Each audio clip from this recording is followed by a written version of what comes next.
J'ai démissionné sans poste de prévu. Mes parents m'ont traité d'irresponsable. 6 mois plus tard, j'ai triplé mon salaire. J'avais un CDI. Un vrai, un beau, celui que tout le monde te conseille de garder, 35 heures, ticket resto, mutuelle d'entreprise, un manager sympa. Le problème, c'est que je m'ennuyais. Pas un peu, non. Viscéralement. Chaque matin, j'avais cette boule au ventre en entrant dans le bureau, et chaque soir, je me demandais ce que j'avais fait de ma journée. Des tableaux Excel. Des réunions pour préparer d'autres réunions. Des projets qui mouraient avant de voir le jour.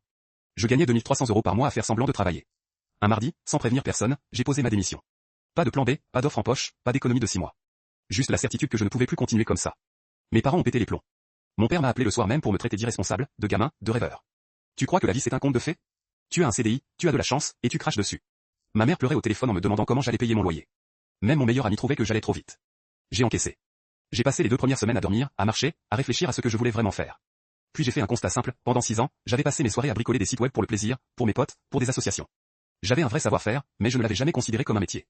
J'ai créé mon statut de freelance. J'ai fait un site, un portfolio, un profil sur les plateformes de freelance. Les 2 premières semaines, rien. Le premier mois, 2 petites missions, 300 €.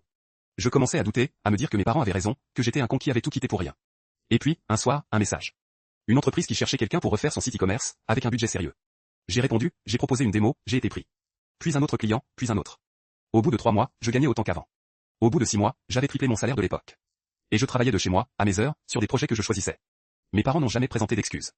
Mon père m'a juste dit, un jour, avec un petit sourire, bon, ben tu t'en sors finalement. J'ai laissé tomber, j'étais trop heureux pour nourrir une rancune. Cette histoire, je la raconte à tous ceux qui hésitent à sauter le pas. Non pas pour les encourager à démissionner sans plan, attention, j'ai eu de la chance et j'ai bossé comme un fou. Mais pour leur dire une chose, le confort, quand il tue ton énergie, ce n'est plus du confort, c'est une prison dorée. Et parfois, il faut avoir le culot de tout quitter pour découvrir ce qu'on vaut vraiment. Abonnez-vous pour plus d'histoires.